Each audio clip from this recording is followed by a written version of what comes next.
don't repair your own car.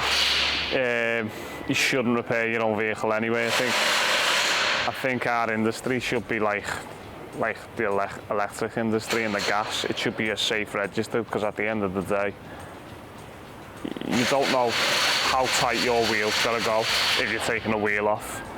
You don't know how tight a brake caliper bolt's got to go if you're taking the brakes apart. You don't know how tight a track rod end nut's got to go if you put one on. You don't know. You've never been taught. So it looks easy. It looks well. They just pick spanners up and ratchets up, and anyone can do that. You can buy the tools from Alfred's, yeah. But if something goes wrong in here and you take your car and a wheel comes off and you kill someone, we're liable for that because we're professional technicians. But if you do it yourself, you don't understand the risks that's got to go into it. All right, no one, you don't really hear of it, but at the end of the day, 9 times out of 10, car roughly weighs 1,500 kilograms. Imagine something going wrong. You're standing on the sidewalk, something goes wrong with a wheel on a 1,500 kilogram car. That's going to come at you and hit you at 20 miles per hour.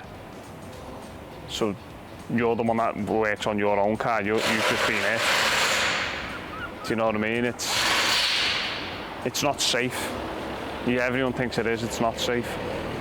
There's reasons why. There's garages. There's reasons why people don't work on their own car. I don't go into my house and think, right, that's it. I'm going to change all these sockets and I'm going to take that boiler out the wall, because I'm not a professional. I don't know what I'm doing. I can take pipes off a wall. I can turn the gas off downstairs. Anyone can do it. Anyone can do that.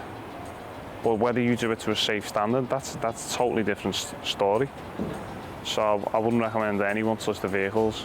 If you was, go and get it checked by a mechanic when you've done it. And what mechanic's going to check someone else's work, especially not a tradesperson? Absolutely nobody.